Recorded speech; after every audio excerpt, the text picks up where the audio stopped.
This HOA Karen smashed my trash can 57 times with her $60,000 Escalade, so I swapped it for a concrete one, and instead of destroying my property, she ended up wrecking her own SUV.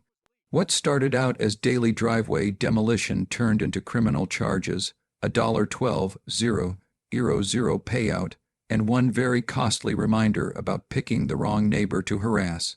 Imagine this: the sharp crack of plastic splitting through the quiet morning, followed by the screech of metal scraping asphalt as a pearl white Escalade speeds off, leaving my garbage scattered across the driveway like confetti. Again. But here's the truth about bullies: they never expect their targets to fight back with actual concrete proof. By the time I was done, this self-proclaimed compliance officer had totaled her own vehicle, revealed a $47,000 embezzlement scheme, and learned the hard way that not every neighbor bows to fake authority and clipboards. Honestly, what would you do if someone played demolition derby with your property every single morning? Drop a comment below and tell me where you're tuning in from. I want to know if this kind of HOA madness is happening in your area too. Let me rewind and explain how it all started. My name's Marcus Holloway. I'm 45, an electrician with 22 years in the trade, recently divorced, fighting for joint custody of my two kids, Emma, 16, and Tyler, 14. We live in Pinewood Gardens, one of those cookie-cutter HOA suburbs in Ohio, where the grass height is strictly 2.5 inches and mailboxes only come in 3 approved colors.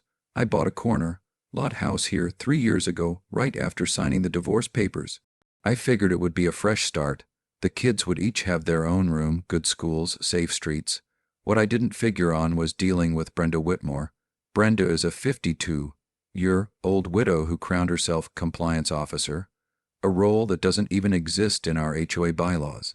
She drives a pearl white Escalade the size of a studio apartment, knows every HOA rule by memory, and treats our dues like her personal expense account. She's best buddies with the HOA president, Gerald Thornfield, which makes her practically untouchable. Now here's where location matters. Since I live on the corner lot, I'm required to place my trash can at the curb for Tuesday pickup.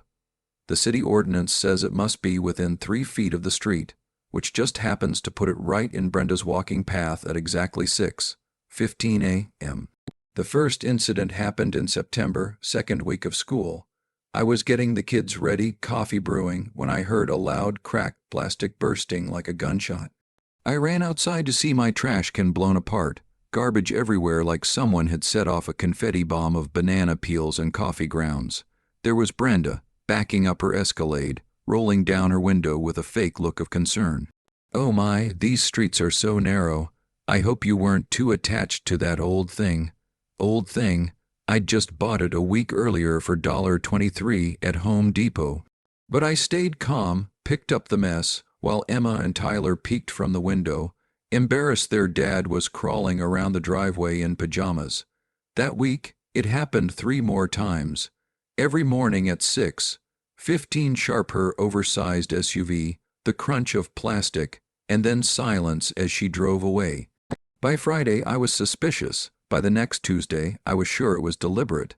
My elderly neighbor across the street, Mrs. Olivia, confirmed it. "She takes the long way around on purpose," she told me. "Plenty of room other side, but she always drive close to your can." I tried reasoning with Brenda, caught her on one of her patrols, and brought up the trash can problem, but she cut me off with a sugary smile. "Marcus, you're new to community living. These streets are designed for normal-sized vehicles, not oversized bins blocking traffic flow. Maybe you should consider placement timing adjustments." Timing adjustments? Like there's some magical hour when the garbage truck shows up without the can being there. That night, I dug into HOA bylaws and city ordinances. Turns out, trash cans placed on the public right-of-way are still personal property, and the HOA has zero authority over public streets. By the end of the month, I'd replaced 4 bins, $92 wasted. The kids were stressed, and my custody evaluator was noting neighborhood stability concerns. Something had to change, and then came the smirk. Brenda started making eye contact while running over my cans, flashing a smug little grin that said she knew exactly what she was doing. That was when the real game began. By mid-October, she escalated from wrecking cans to psychological warfare. One evening, I came home to find a certified letter in my mailbox. The thick paper smelled of fresh ink. This wasn't some generic notice. It read, "Improper trash receptacle placement creating traffic hazard. Section 4(7)(3). Remedy within 72 hours or face $50 daily fines." She'd obviously pushed this through while the board was still rattled from my complaints. Here's where being an electrician paid off. When something doesn't add up, you dig. I cross-referenced city and county codes for hours until I hit gold. The city requires trash bins within 3 feet of the curb, and HOA authority ends at the property line. They can't enforce anything on public right-of-way. Armed with this, I set up a Ring camera, hired a surveyor, and even convinced Mrs. Olivia to write a statement, her hands shaking as she signed. Meanwhile, Brenda was waging war on the neighborhood app, accusing me of endangering children and blocking traffic. The comments section split into 2 sides, her loyalists and everyone else who thought she'd lost her mind. Then came the kicker. My buddy Dave, who works in the city permit office, called. "Marcus, we just got 4 complaints about your trash can submitted within 15 minutes at 2:47 a.m. Same writing style, just different names." She was faking reports. By Thursday's board meeting, I had a thick folder ready. The room was full, the HOA president nervously fixing his tie. Brenda sat smugly in a navy blazer, but her hands trembled as she reached for water. When I presented city codes, survey results, and mentioned that a property rights attorney found the selective enforcement interesting, the board had no defense. "We'll table this for further review," the president muttered. Translation, they had nothing. As we left, Brenda cornered me under the buzzing lights. "You think you're smart," she hissed, loud enough for everyone nearby to hear. "People like you move into good neighborhoods and think rules don't apply. This is just the beginning." The racial undertone was obvious, and my shirt pocket camera caught every word.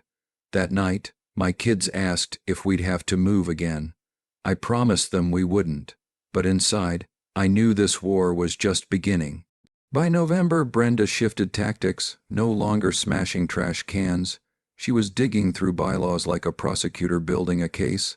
I got violation letters about grass height apparently too. 75 inches instead of 2.5, mailbox color fading from heritage blue to unauthorized navy, and even 3 tiny tears in my window screens. Each came with $50 fines, but I wasn't going to roll over. I documented identical issues across 14 homes, including the president's. If they wanted to play that game, I was ready. And when a concrete contractor friend pointed out there were no laws against making a bin out of concrete instead of plastic, well, Brenda had no idea what was about to hit her next. Only 18 of Brenda's violation notices went to married couples or long-term residents. The rest were aimed at single parents, minorities, or elderly neighbors. The bias was so obvious it practically screamed lawsuit. I remembered reading that unfair enforcement under the Fair Housing Act can trigger federal investigations into HOA discrimination. The thought of Brenda having to explain her pattern of citations to a civil rights lawyer made me grin for the first time in weeks. That Friday, I kicked off my weekend project, the concrete trash can. Emma and Tyler thought it was hilarious, helping me mix cement in the garage while classic rock played from my old paint-splattered radio. The sharp, alkaline smell of drying cement brought back memories of helping my dad pour our basement floor 3 decades ago. That smell always meant something solid, something permanent, was being built. The design was simple but brilliant: hollow base for weight distribution, drainage holes so it still functioned properly, and an exterior shell identical to every other bin on the block.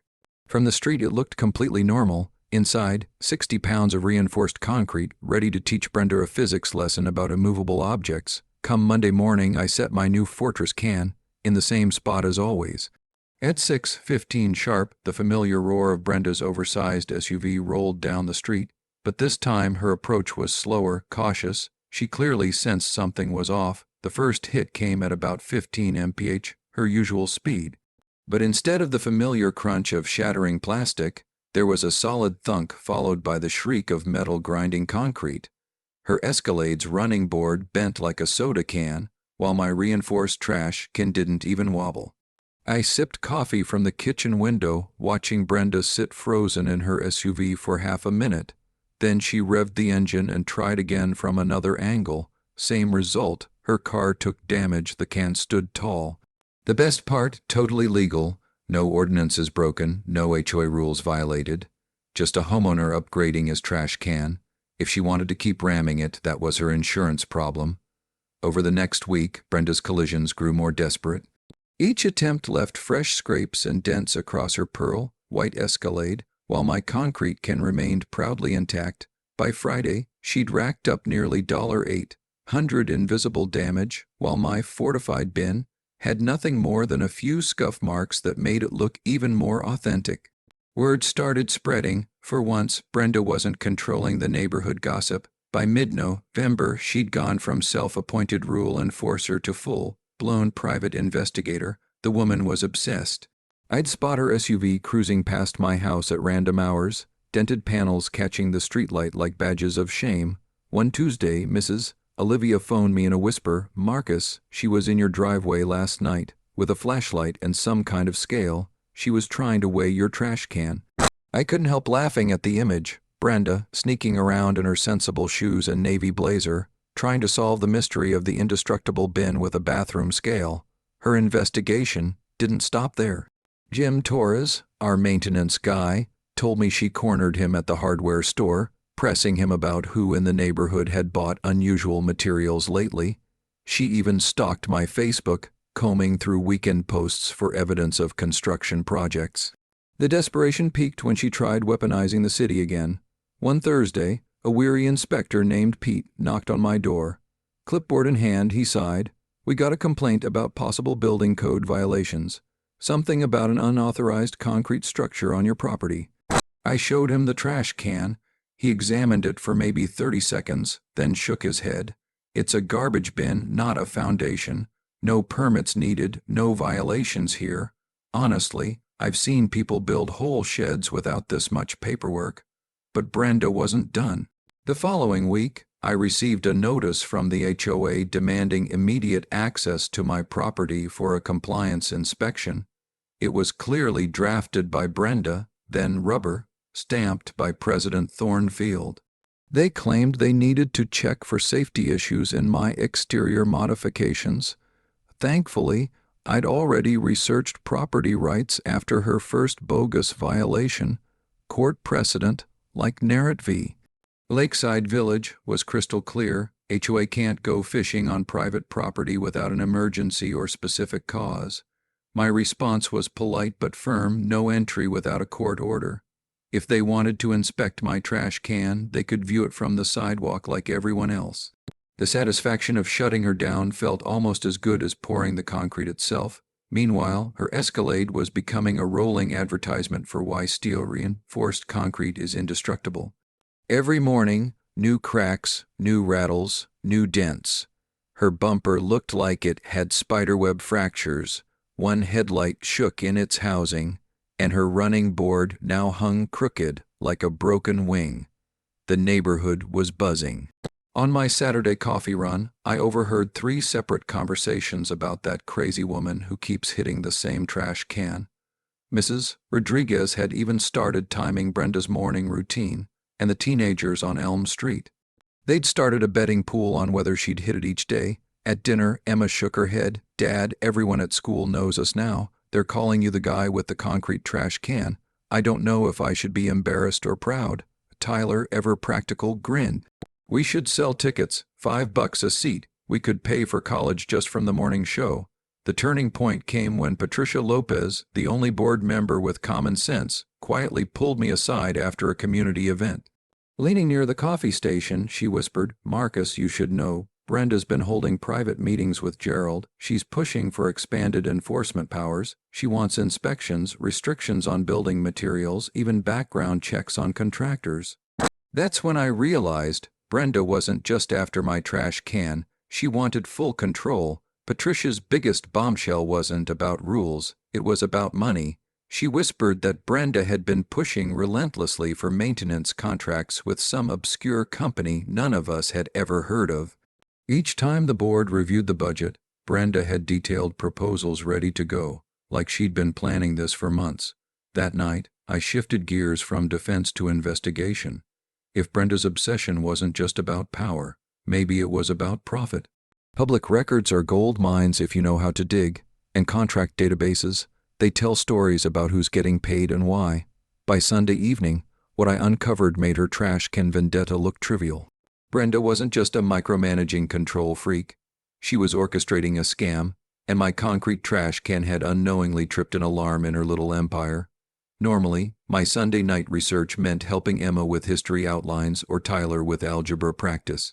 But this time I was knee-deep in municipal contract databases, chasing the suspicion Patricia had planted like a splinter in my mind. I started with the basics, recent business filings with the name Whitmore. What I found made me set down my coffee and lean toward the screen. Whitmore Construction LLC, created just 6 months earlier. Listed owners, 40% Brenda Whitmore, president, her husband Richard. The timeline chilled me. Company formed in May. First HOA contract bid in July. Harassment campaign against me in September. The pattern was too precise to be coincidence. I spent hours pulling more documents, and what surfaced would have made any forensic accountant grin. In only 4 months, Whitmore Construction secured 7 contracts from our HOA. Landscaping edges, sidewalk patching, community center touch-ups, playground fixes. Total, $23,400. The bids told the real tale. Every single one undercut the competition by exactly $50, $100. Not enough to scream fraud, but just enough to win every time. It was like watching a magician work with a stacked deck, technically legal moves, but obviously rigged. Here's what made my electrician's brain buzz. Brenda herself had voted to approve each and every contract. 7 meetings, 7 votes, 7 approvals straight into her family's pockets. The conflict of interest wasn't just clear, it was blinding. I remembered my earlier reading on fiduciary duty. Board members must disclose financial interests in contracts. Failure to do so violates nonprofit laws and can spark both civil lawsuits and criminal charges. And now, the evidence was sitting right in front of me: business filings, HOA minutes, contract approvals, even the association's own bank statements. Brenda wasn't protecting the neighborhood. She was funneling homeowners' dues into her own bank account. The timeline sealed it. My first calm conversation with her about the trash can, September 15. My first question about inflated maintenance costs at a board meeting, September 3. Exactly 12 days later, she started targeting me. My reinforced trash bin hadn't just stood in her way during morning walks. It had been a shield protecting proof of her embezzlement from 127 homeowners. The scope was dizzying. Civil liability for mismanagement, criminal liability for fraud, automatic removal from the board for conflict of interest. Suddenly, this wasn't about an HOA feud. It was about theft, corruption, and a woman willing to run psychological warfare just to cover her tracks. I didn't waste time. I printed everything, saved digital copies in 3 different cloud accounts, and emailed the entire file to attorney Amanda Sterling with one line: urgent review, possible criminal implications. The balance of power had shifted. Brenda thought she was feuding with a divorced electrician over a garbage bin. In reality, she was staring down the kind of fraud case that could bankrupt her family and put her behind bars. Tuesday morning, I watched her ram her Escalade into my concrete can again. Her car now carried more than $1,200 worth of scars, while my bin stood untouched. But for the first time, I wasn't focused on the morning collisions, HOA bylaws, or revenge. I was focused on justice, on protecting my community, on finally watching a bully get chewed up by her own scheme. That evening, my garage transformed into a war room. The workbenches were cleared, folding tables set up, 5 chairs arranged in a circle around a board I'd built with red string and construction paper like something out of a crime drama. At 7 p.m. sharp, the team arrived. Mrs. Olivia came first, carrying a thermos of jasmine tea, eyes nervous but determined. Jim Torres followed, still in his maintenance uniform, tool belt rattling. Patricia Lopez brought a thick folder of HOA financials she'd quietly borrowed. And last was Dale Kowalski, grinning as he carried a box of donuts like we were throwing a surprise party instead of tackling corruption. "All right," I said, pinning the final timeline to the wall. "Here's the battlefield." The evidence spread across my garage like something federal investigators would build. $23,000 in shady contracts, 7 conflict of interest votes, 47 documented incidents of harassment, and 1 battered Escalade standing as proof of Brenda's unraveling sanity. Patricia let out a low whistle at the financial charts. "I knew something was off about those contracts," she muttered, "but I didn't realize it was this calculated." Every time I asked questions, Brenda had polished answers ready, like she'd rehearsed. Dale examined the photos of her SUV damage, shaking his head. "That bumper alone, that's $20,000 repair job." The war was no longer about a trash can. It was about taking down corruption at its root. The alignment damage alone was enough to chew through tires in weeks. My reinforced trash can had officially turned Brenda's luxury SUV into the world's most expensive lesson in stubbornness. We spent the next hour in the garage laying out a coordinated plan of attack. Jim would keep watch on Brenda's behavior and log any retaliation attempts. Mrs. Olivia volunteered to organize neighbors door-to-door for support. Patricia would push from the inside, building momentum among board members for a financial audit. Dale, with his construction know-how, would be our technical expert on questionable contract work. The legal strategy had to be precise. Amanda Sterling confirmed we had solid grounds for harassment, fraud, and board misconduct cases, but timing was everything. File too soon, and Brenda might destroy evidence. Wait too long, and she'd tighten her cover-up. My years as an electrician had taught me one thing: complicated problems require layered solutions. Tackling HOA abuse with only property rights arguments would be like fixing a wiring fault by swapping a single fuse. You have to deal with the entire circuit. So, our battle plan had 4 simultaneous fronts: legal pressure via complaints and lawsuits, social pressure through neighborhood organizing and petitions, political pressure by involving media and city oversight, and financial pressure through demands for audits and contract terminations. The neighborhood campaign kicked off Wednesday morning. Armed with polished presentation materials and undeniable proof, I started knocking on doors across Pinewood Gardens. The response floored me: 89 signatures supporting property rights, 34 calling for immediate financial audits, and 12 willing to testify at the board meeting. Mrs. Rodriguez from Maple nearly slammed her door on me, but after a 5-minute conversation, she was angrily signing her name, muttering in Spanish about Brenda's arrogance. "That woman fined me for putting my can out 15 minutes early," she fumed. 15 minutes, like she had a stopwatch. Patterns emerged as we mapped out opposition. Brenda's hard backers were long-time homeowners who'd clearly benefited from her selective enforcement. The undecided group consisted mostly of newer residents worried about property values or retaliation. Everyone else was eager for accountability. Media prep took 3 full days. Channel 7's investigative team had a reputation for digging into municipal scandals, and reporter Sarah Kim had covered HOA before. We built a press kit with professional timelines, legal opinions, and a 12-minute compilation of Brenda's SUV collisions. Social media added rocket fuel. The Pinewood Gardens Transparency Facebook group picked up 67 members in 4 days, full of stories about harassment and shady rule enforcement. Someone even uploaded a time-lapse of Brenda's morning routine set to circus music. It spread through the suburban networks like wildfire. Meanwhile, my concrete bin was both evidence and entertainment. Thursday morning marked collision number 53, leaving one of her headlights dangling like a loose tooth. Kids started showing up early at bus stops just to watch the daily spectacle. Emma told me her classmates were calling our place the house with the indestructible trash can. Tyler, ever the entrepreneur, started charging classmates 50 cents to watch the highlight reel on his phone. Our feud had become community folklore. By Sunday night, the machine was ready. Tuesday's board meeting was circled on calendars. Media interviews locked in for Wednesday.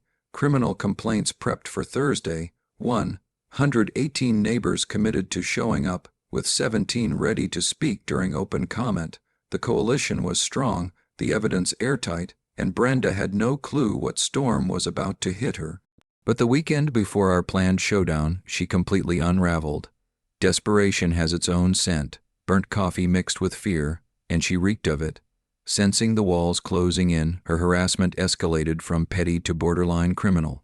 Saturday night, I woke to the hiss of spray paint. Looking out the bedroom window, I saw a figure crouched by my trash can, caught in the motion sensor glow. By the time I ran outside, phone in hand, they were gone. Left behind was sloppy orange graffiti across the concrete spelling "move." Luckily, spray paint on concrete washes off in seconds. Even better, security cameras don't forget. They captured every frame, including the license plate of a pearl white Escalade parked just 3 doors down. Monday brought a new stunt.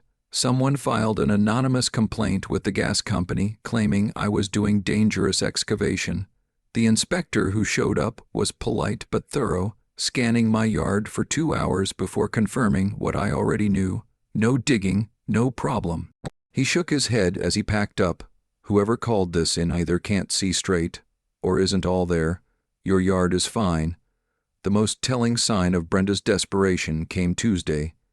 Jim Torres tracked me down at the hardware store, looking grim. Marcus, she hired private security to watch your house. Riverside Security. I know the owner's cousin. $200 a day for a trash can dispute. She's lost it. But Brenda's surveillance worked both ways. My upgraded system was logging everything. Her late-night drive, buys, her sneaky photo sessions, her increasingly erratic behavior. She was unraveling like a cheap extension cord, and I had it all in high definition. Then Wednesday brought the part that made me truly furious. Emma came home upset after overhearing Brenda whispering to another parent about bad influences and inappropriate role models for kids in the community. The racial undertones were obvious, and the implications for my custody case with the kids were unmistakable. That night, I didn't hesitate. I hired Beth Morrison, a retired detective specializing in harassment cases. For $200 a day, I now had professional documentation of Brenda's stalking and escalation, plus an expert who could testify about threat patterns in court. The game had officially entered a new phase, and Brenda was burning through her last cards. The harassment attempts escalated as the week dragged on. Someone tried pouring what looked like acid over my concrete fortress of a trash can. It left a faint stain, but the structure held strong. Then came a wave of bogus complaints to the city, everything from lawn height violations to false claims about electrical permits. My business page on Google was suddenly bombarded with fake 1-star reviews, multiplying faster than I could get them taken down. But the real shock came Friday night.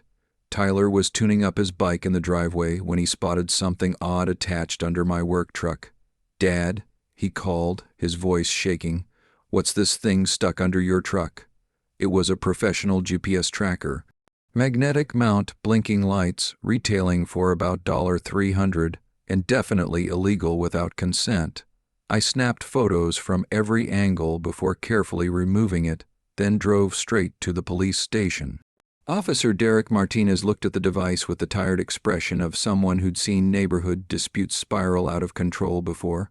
"Mr. Holloway," he said flatly, "this is no longer just a property spat. This is criminal. We're talking stalking, unlawful surveillance, harassment. This could lead to serious charges." Meanwhile, the insurance angle was unfolding.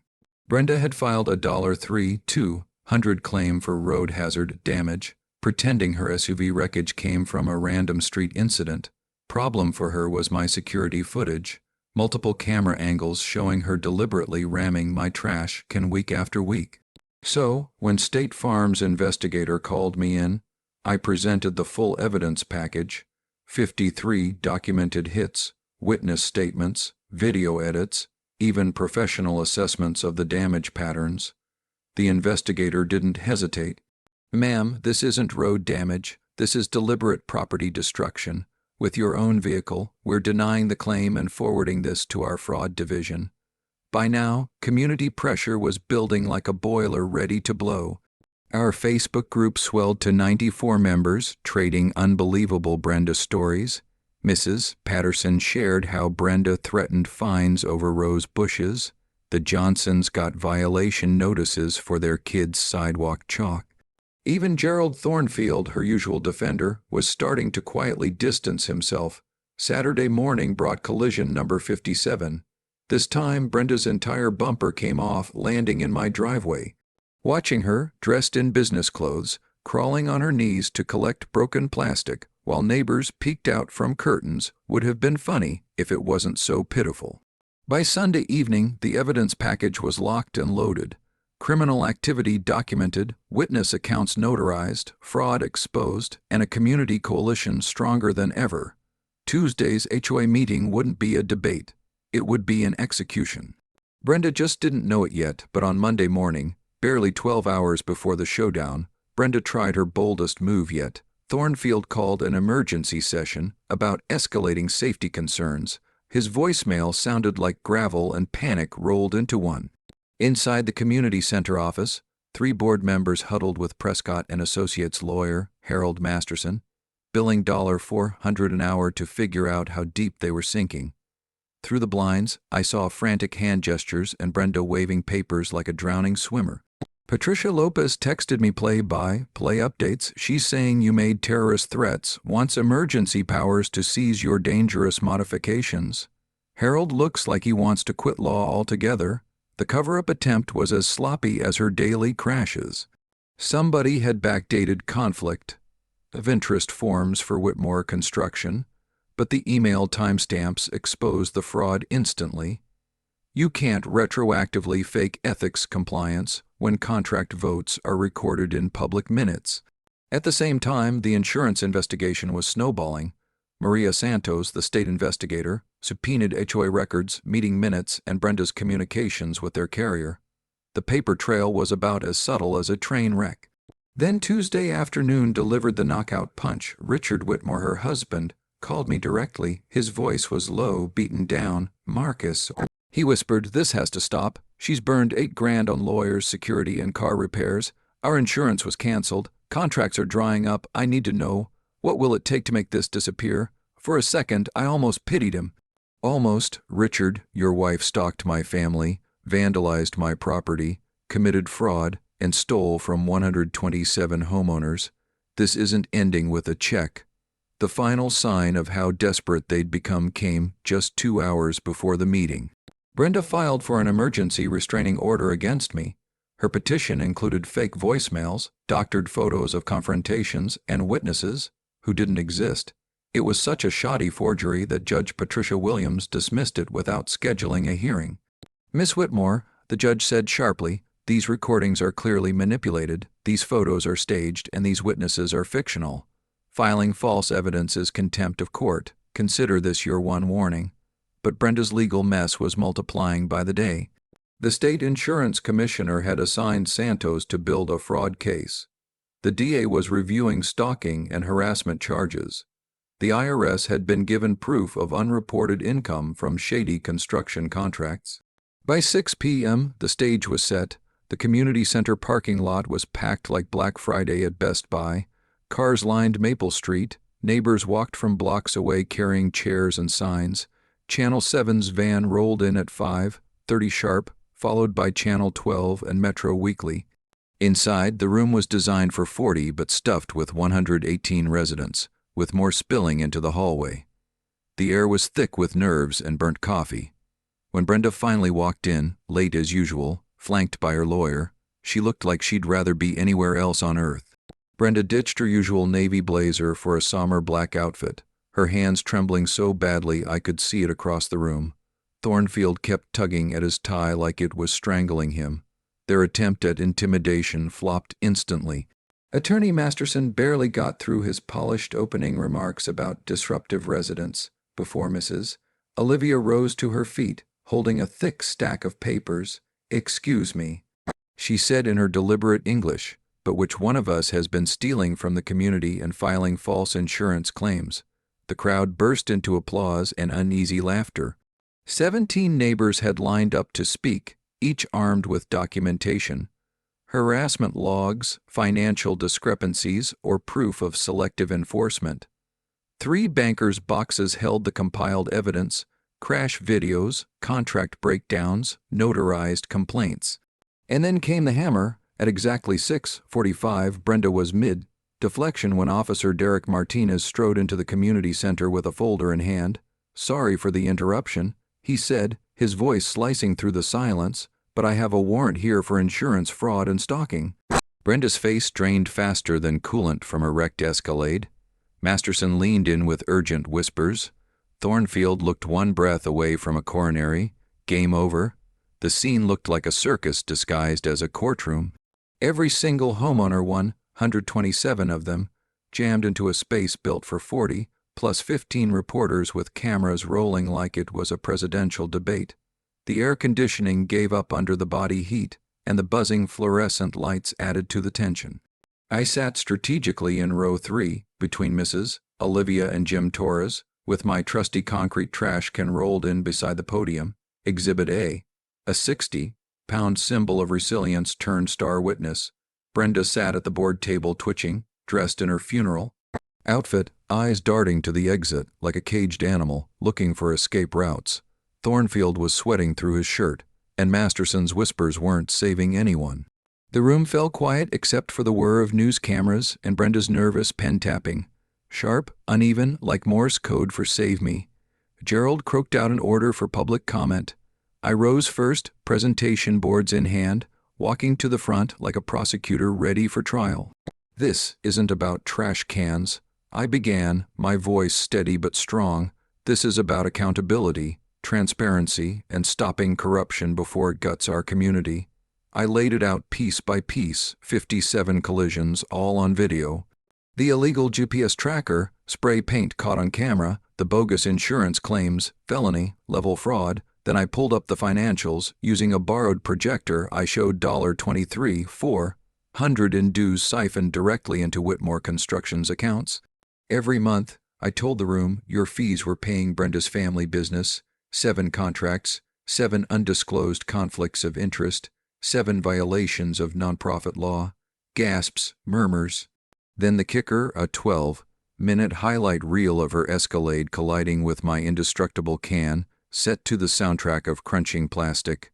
Neighbors couldn't help but laugh through the shock. Finally, the mic drop moment. "Mrs. Whitmore," I said, facing her while the cameras zoomed in, "you've burned through thousands on lawyers, destroyed your SUV, stalked my family, filed fraudulent claims, and all of it started because of a $23 trash can. But the real theft is the $47,000 you stole from this community." The room erupted. People shouted, teens clapped like it was a concert. Mrs. Rodriguez yelled in rapid Spanish. For once, everyone was on the same side, and Brenda, she snapped. She bolted from her chair, shrieking, "This is harassment. You people don't understand standards." Her voice pierced so high even neighborhood dogs probably howled. The ugly undertones in her rant hung heavy in the air, and Channel 7's cameras caught every venomous word. She pointed at Mrs. Olivia, yelling about certain people ruining the neighborhood. Gasps echoed. Harold tried to rein her in, but she was long past reason. She tore at my evidence boards before neighbors gently restrained her. Mascara streaked her face as she wailed, "I built this community. I protected values, and this is how you repay me." Martinez calmly took notes. Gerald called for recess, but nobody budged. This was better than reality TV. Then Patricia Lopez stood, her voice cutting through the chaos. "I move for Brenda Whitmore's immediate suspension from the board, pending investigation and audit." The vote was swift, 4-0. Brenda abstained, sitting handcuffed to her chair. Justice served concrete cold. The fallout came fast. Within 2 days, Brenda resigned via bitter text messages claiming she'd been victimized. By Thursday, the DA charged her with insurance fraud. 6 months jail time on the table. Her insurance license was yanked, her contractor certification suspended. An emergency HOA audit clawed back $47,000 in misused funds. By Christmas, every household had a $370 refund check. The sweetest holiday bonus Pinewood Gardens had ever seen. Richard Whitmore called me once more, voice hollow. The settlement check is in the mail, $12,500. Brenda's leaving for Florida to live with her sister. I almost pitied him, almost. Then I remembered the tracker, the harassment, the lies. Some lessons cost everything. The neighborhood transformed. Patricia Lopez became board president, championing transparency. Monthly reports, open bidding, and real conflict of interest rules replaced backroom deals. Our first big project, renovating the playground, with the very money Brenda had siphoned off. Watching my kids, Emma and Tyler, help design it with neighbors who once doubted us felt like pure vindication. But it didn't stop there. Holloway v. Pinewood Gardens HOA became precedent, cited in a dozen property rights cases statewide. The legislature passed the HOA Accountability Act, raising the bar for financial oversight. Channel 7's investigative series won an Emmy. Sarah Kim, the reporter, still calls me for commentary on reform. The crash videos went viral, over 200,000 views. My concrete trash can became a local legend, now displayed in the community center with a plaque, Property Rights Protected, 2023. Out of the ashes we created tradition. Every September we host the Concrete Can Days Festival, complete with bounce houses, BBQ competitions, and homeowner rights workshops. Last year, 800 people came. The settlement money funded a scholarship already helping 4 students chase college dreams. Emma wrote about our fight for her journalism applications and got into 3 programs. Tyler launched a YouTube channel, Suburban Justice, documenting HOA nightmares with teenage passion. Even my own life changed. My custody evaluation improved, the judge noting my kids were learning strength through lawful resistance. My business grew through referrals. Apparently, methodical documentation is just as useful for wiring as it is for fighting corruption. Sometimes David really does beat Goliath, not with luck, but with preparation, allies, and 60 pounds of concrete. Drop a comment with your HOA nightmare. Let's keep building this database of corruption and support each other in the fight. Hit subscribe if you want more stories where the little guy wins, with patience, proof, and perfect timing, because justice tastes best when served with community support and just a hint of steel reinforced concrete.